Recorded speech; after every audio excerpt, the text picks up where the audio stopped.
بسم اللہ الرحمن الرحیم۔ السلام علیکم۔ آج میں حد سے زیادہ خوش تھا۔ فیکٹری میں ہونے والی قرآن اندازی میں میرا نام نکل آیا تھا اور مجھے حج کی سعادت نصیب ہونے والی تھی۔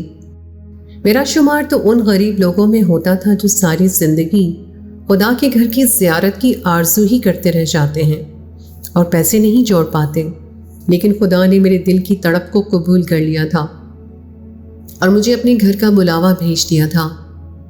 میری آنکھوں سے خوشی کے مارے آنسو نکل رہے تھے اور فیکٹری میں ایک ایک شخص نے مجھے گلے لگا کر مبارکباد دی اور اپنے لیے دعا کا کہا تھا۔ مجھے تو اپنی قسمت پر یقین ہی نہیں آ رہا تھا کہ میرے باس نے مجھے اپنے پاس بلایا اور کہنے لگے کہ تم اور تمہاری بیوی دونوں ہی اس سال حج پر جا سکتے ہیں اور سارا خرچہ فیکٹری اٹھائے گی۔ یہ سن کر میں نے خوشی سے ان کے ہاتھ چوم لیے اور جلدی چھٹی لے کر گھر لوٹ آیا۔ میں سب سے پہلے اپنی بیوی زرمینہ کو یہ خوشخبری سنانا چاہتا تھا۔ میری بیوی زرمینہ بہت ہی نیک تھی۔ ہماری شادی کو 8 مہینے ہونے والے تھے اور ان 8 مہینوں میں نے زرمینہ کے اندر کوئی برائی نہیں دیکھی تھی۔ وہ ہر وقت خدا کے حضور پیش رہتی اور خاص کر جب میں گھر لوٹتا تو حیران رہ جاتا کہ میری بیوی مجھے ہمیشہ مصلی پر ہی نظر آیا کرتی تھی۔ میں دل ہی دل میں سوچنے لگا کہ زرمینہ کو جب یہ پتہ چلے گا کہ ہم خدا کے گھر کی زیارت کو جا رہے ہیں تو وہ تو خوشی سے جھوم جائے گی۔ اور یہی سوچتے ہوئے میں نے اپنی بائک کی رفتار بڑھائی اور تیزی سے گھر کے دروازے پر پہنچ گیا۔ دروازہ کھول کر اندر داخل ہوا تو ہمیشہ کی طرح وہ مجھے جائے نماز پر بیٹھی نظر آئی۔ میں فوراً اس کے پاس جا کر بیٹھ گیا اور اس کا ہاتھ پکڑ لیا۔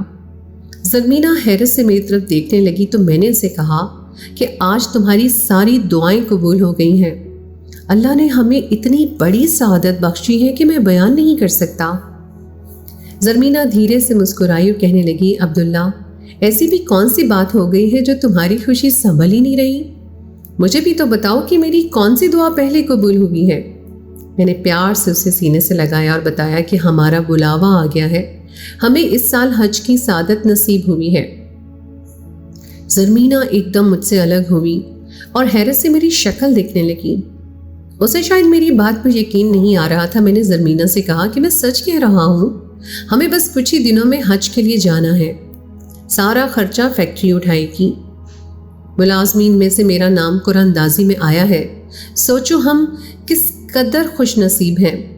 تم دن رات دعائیں مانگتی ہو، دیکھو تمہاری دعا قبول ہو گئی ہے، یہ سب تمہاری نیکی کی بدولت ہے۔ زرمینہ کچھ دیر خاموش ہوئی اور پھر مجھے مبارکباد دیتے ہوئے کہنے لگی کہ عبداللہ، یہ سب تو ٹھیک ہے لیکن میرا جانا ممکن نہیں ہے، میں آپ کے ساتھ حج پر نہیں جا سکتی ہوں۔ زرمینہ کی بات سن کر میں پوری طرح چونک گیا۔ کوئی بد نصیب ہی ہو سکتا ہے جو حج کے لیے انکار کر دے۔ زرمینہ تو بہت ہی نیک تھی، بھلا وہ کیسے انکار کر سکتی تھی؟ مجھے لگا شاید وہ مذاق کر رہی ہے، لیکن اس کے چہرے کی سنجیدگی بتا رہی تھی کہ وہ میرے ساتھ اللہ کے گھر نہیں جانا چاہتی ہے۔ میں نے زرمینہ سے پوچھا کہ ایسی بھی کون سی بات ہو گئی ہے جو تم میرے ساتھ جانا نہیں چاہتی، اور وہ بھی خدا کے گھر کی زیارت کے لیے؟ وہ کہنے لگی، میں اکیلے گھر میں رہ لوں گی اور ویسے بھی میرے ماں باپ کی طبیعت کچھ ٹھیک نہیں ہے، مجھے ان کی فکر ستاتی ہے، انہیں چھوڑ کر جانا میرے لیے ممکن نہیں ہے۔ اگر انہیں میرے پیچھے کچھ ہو گیا تو کیا ہوگا؟ مجھے زرمینہ کی بات بہت ہی بودی محسوس ہوئی تھی۔ اس کے ماں باپ بیمار ضرور تھے لیکن انہیں کوئی خاص بیماری نہیں تھی، اور ان کی خاطر خدا کے گھر جانے کا ارادہ ترک کرنا تو سراسر بے وقوفی تھی۔ میں نے زرمینہ سے کہا کہ میں اس کی کوئی بات نہیں سنوں گا، وہ سامان باندھ دے۔ لیکن سچ تو یہ تھا کہ میری خوشی مٹی میں مل گئی تھی۔ میرا دل زرمینہ کی طرف سے خراب ہو گیا تھا۔ مجھے تو لگا تھا وہ خوشی سے دیوانی ہو جائے گی اور تیاریوں میں جت جائے گی، لیکن اس نے جس طرح انکار کیا تھا میرے لیے یہ بات بالکل چونکا دینے والی تھی۔ پھر مجھے خیال آیا کہ شاید وہ اپنے ماں باپ کی طرف سے زیادہ ہی فکر مند ہے۔ میں اسے خود اس کے گھر لے گیا، اس کے ماں باپ کو ساری بات بتائی تو وہ کہنے لگے، زرمینہ، یہ کیسی بے وقوفی ہے، جاؤ جا کر اپنے شوہر کے ساتھ خدا کا گھر دیکھاؤ، یہ موقع تو قسمت والوں کو ملتا ہے۔ زرمینہ کچھ دیر کی پس و پیش کے بعد بالآخر مان گئی اور میں خوشی خوشی اللہ کے گھر جانے کی تیاری کرنے لگا۔ میرا دل ایک عجیب سی طرز پر دھڑکنے لگا تھا۔ میں ہر وقت یہی سوچنے لگا تھا کہ میں وہاں جاؤں گا تو بیت اللہ کے صحن میں قدم رکھتے ہی نہ جانے میری کیفیت کیسی ہوگی۔ زرمینہ میرے ساتھ ہوگی تو یہ میری زندگی کا خوبصورت ترین سفر بن جائے گا، لیکن مجھے کیا معلوم تھا کہ وہاں جا کر کیا ہونے والا ہے۔ ہمیں 1 مہینے کی تیاری کا وقت ملا تھا اور اس 1 مہینے میں نے بہت کچھ سیکھ لیا تھا۔ حج پر جانا باقاعدہ ایک مشقت والا عمل ہے اور اس سے پہلے اس کی تیاری ضروری ہے۔ میں نے بھی زرمینہ کا ہاتھ تھام کر روزانہ کی بنیادوں پر چہل قدمی کا آغاز کر دیا، کیونکہ ہمیں تو چلنے کی عادت ہی نہیں تھی۔ ایک بات بہت ہی عجیب تھی، وہ زرمینہ کا چہرہ تھا۔ جب سے میں نے اسے یہ خبر سنائی تھی، نہ ہی اس کے چہرے پر کوئی خوشی تھی اور نہ ہی میرے ساتھ جانے کی کوئی تمنا۔ ایسا لگتا تھا جیسے وہ زبردستی میرے ساتھ اپنا وجود گھسیٹ رہی ہو۔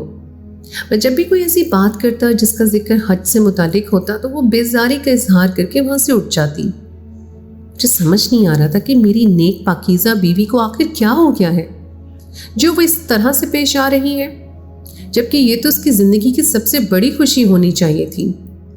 مجھ سے تو ایک دن کا انتظار نہیں ہو رہا تھا اور اللہ کر کے وہ گھڑی آ گئی جب ہم پاکستان چھوڑ کر احرام کی حالت میں سعودیہ کے لیے روانہ ہو گئے۔ زرمینہ کے ماں باپ سے لے کر میرے خاندان والے بھی بہت زیادہ خوش تھے اور سب نے ہمیں ڈھیروں مبارکباد کے ساتھ بہت سی دعاؤں کے لیے بھی کہا تھا۔ میں سارا راستہ زرمینہ کا ہاتھ تھامے ہوئے تھا۔ زرمینہ مستقل طور پر خاموش تھی، نہ ہی مجھ سے بات کرتی تھی اور نہ ہی اسے کسی بات کی کوئی خوشی تھی، بس عجیب گمسم نظر آتی اور میرے پوچھنے پر کوئی جواب ہی نہ دیتی۔ مجھے یقین ہو گیا تھا کہ وہ میرے ساتھ اس سفر پہ نہیں آنا چاہتی تھی، بلکہ گھر میں ہی ٹھہرنا چاہتی تھی۔ لیکن گھر میں ایسا کیا تھا؟ ماضی کی کچھ باتیں میرے ذہن میں گردش کرنے لگی تھیں جو بہت عجیب تھیں، لیکن پہلے میں نے اس پر بہت زیادہ دھیان نہیں دیا تھا۔ اب جب میں زرمینہ کو اپنے ساتھ اس سفر میں خوش نہیں دیکھ رہا تھا تو مجھے لگ رہا تھا کہ ضرور کچھ نہ کچھ ایسی بات ہے جو زرمینہ گھر پر رکنے پر مجبور تھی۔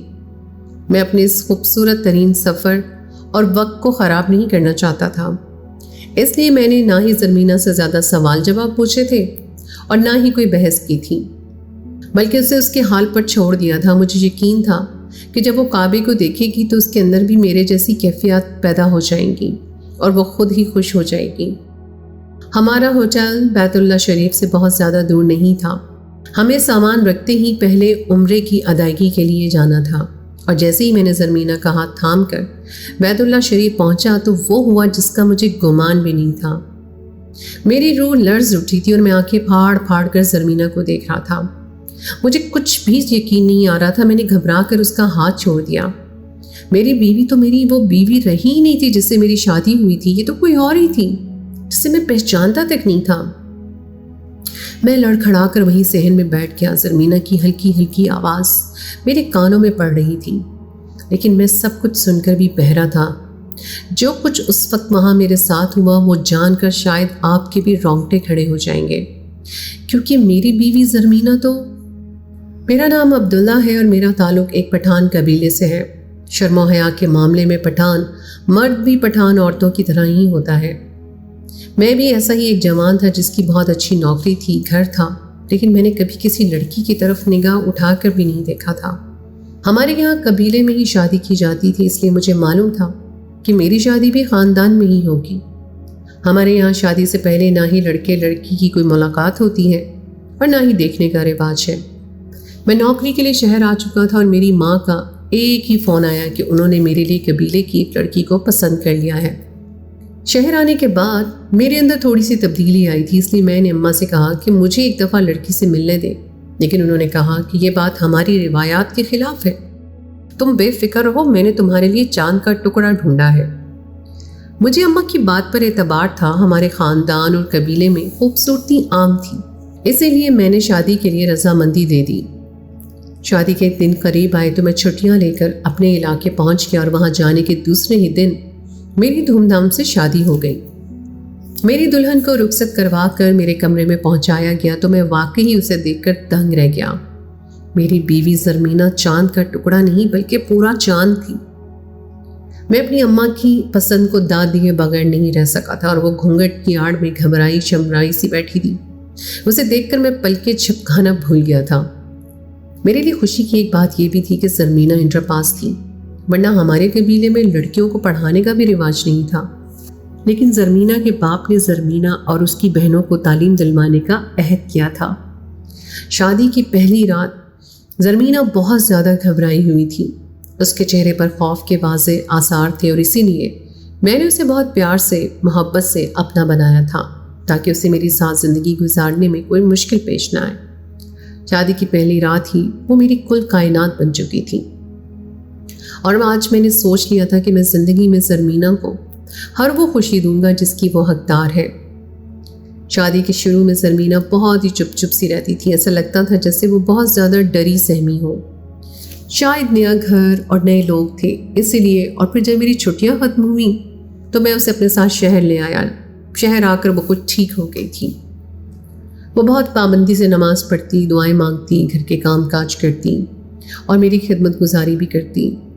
مجھے اس کی ذات سے کوئی تکلیف نہیں تھی۔ کبھی کبھی وہ آدھی آدھی رات کو بھی کمرے سے باہر ہوتی اور میرے پوچھنے پر بتاتی کہ اسے نوافل پڑھنے کی عادت ہے، لیکن مجھے کیا معلوم تھا کہ یہ آدھی رات کے نوافل کیوں اور کس لیے پڑھے جاتے ہیں۔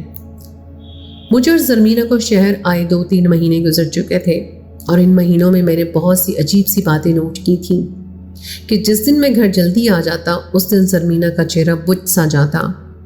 میں اسے اپنے ساتھ کہیں باہر لے جانا چاہتا تو وہ پہلے تو انکار کر دیتی، اور میرے اصرار کرنے پہ جب راضی ہوتی تو ایسا لگتا جیسے اپنے آپ کو میرے ساتھ مجبوری میں گھسیٹ رہی ہو۔ ایک دفعہ میں اسے سرپرائز دینے کی خاطر دوپہر کے وقت گھر چلا آیا۔ میرے پاس گھر کی چابیاں تھیں۔ میں دبے پاؤں گھر میں داخل ہوا تو وہ فون پر کسی سے باتوں میں مصروف تھی اور اتنی دھیمی آواز میں بات کر رہی تھی کہ مجھے اس کی کوئی بات سنائی نہیں دی تھی۔ میں حیران تھا کہ گھر میں تنہا ہونے کے باوجود بھی وہ اتنی دبی دبی آواز میں کس سے بات کر رہی ہے۔ جیسے ہی اس کی نظر مجھ پہ پڑی اس نے فون بند کر دیا اور میرے پوچھنے پہ بتایا کہ اس کی چھوٹی بہن کا فون تھا اور وہ اسی سے باتوں میں مصروف تھی۔ مجھے اس کے اپنے گھر والوں سے بات کرنے پہ کوئی اعتراض نہیں تھا، لیکن اکیلے گھر میں جتنی دھیمی آواز میں وہ بات کر رہی تھی اس بات نے مجھے حیران کر دیا تھا۔ آخر ایسی بھی کون سی باتیں تھیں جسے وہ گھر کے در و دیوار سے بھی چھپانا چاہتی تھی؟ میں نے یہ سوچ کر زیادہ سوال جواب نہیں کیے تھے کہ ہماری شادی کو زیادہ عرصہ نہیں ہوا تھا۔ ایسا نہ ہوتا کہ زرمینہ کو لگتا کہ میں اس پر شک کر رہا ہوں۔ میں اسے شدید محبت کرنے لگا تھا اور اسے تحفظ کا احساس دینا چاہتا تھا۔ ویسے بھی میں نے زرمینہ کو بہت نیک پایا تھا، اس لیے شک کی کوئی گنجائش نہیں تھی۔ ہر گزرتے دن کے ساتھ زرمینہ کے اندر کوئی نہ کوئی ایسی بات نظر آتی جو مجھے عجیب سی لگتی، لیکن میں خاموش ہو جاتا۔ کبھی کبھی ایسا ہوتا کہ میں اس کی قربت چاہتا تو وہ یہ کہہ کر پیچھے ہٹ جاتی کہ وہ ناپاک ہے، اور اس بات پر میں دنگ رہ جاتا کیونکہ میں جانتا تھا کہ یہ بات سراسر جھوٹ ہے۔ شادی کو 6 مہینے گزر گئے، لیکن زرمینہ نے ایک دفعہ بھی اپنے گھر جانے کی خواہش کا اظہار نہ کیا۔ میں نے اسے کئی دفعہ پوچھا بھی کہ اگر وہ ماں باپ سے ملنے کے لیے جانا چاہتی ہے تو میں اسے لے جاؤں گا، لیکن اس گھر میں نہ جانے ایسا کیا تھا کہ زرمینہ اس گھر سے نکلنا ہی نہیں چاہتی تھی۔ میرے پوچھنے پر وہ ہمیشہ کہتی کہ وہ وہاں جا کر کیا کرے گی، اس کے وہاں جانے سے مجھے یہاں تکلیف ہوگی، اور وہ نہیں چاہتی کہ وہ اپنا فرض چھوڑ کر اپنے ماں باپ کے گھر جا بیٹھے۔ اس کی اس بات پر میں خوش ہو جایا کرتا تھا، لیکن کس سے خبر تھی کہ اس کے یہاں رہنے کے پیچھے کیا وجہ تھی؟ اور یہ بات تو اس وقت کھل کر سامنے آئی جب ہم حج کے لیے پہنچ گئے۔ سب سے پہلے ہمیں عمرے کی ادائیگی کرنی تھی، لیکن زرمینہ تو ہوٹل سے میرے ساتھ وہاں تک جانے کے لیے بھی راضی نہیں تھی۔ وہ بار بار تھکن کا بہانہ کر رہی تھی، اور اس کی اس حرکت پر مجھے بہت غصہ آ رہا تھا کہ سمجھ ہی نہیں آ رہا تھا کہ زرمینہ کو آخر ہوا کیا ہے۔ ہمارے ساتھ جو دوسرے لوگ آئے تھے ان کی تو بےتابی ہی الگ تھی۔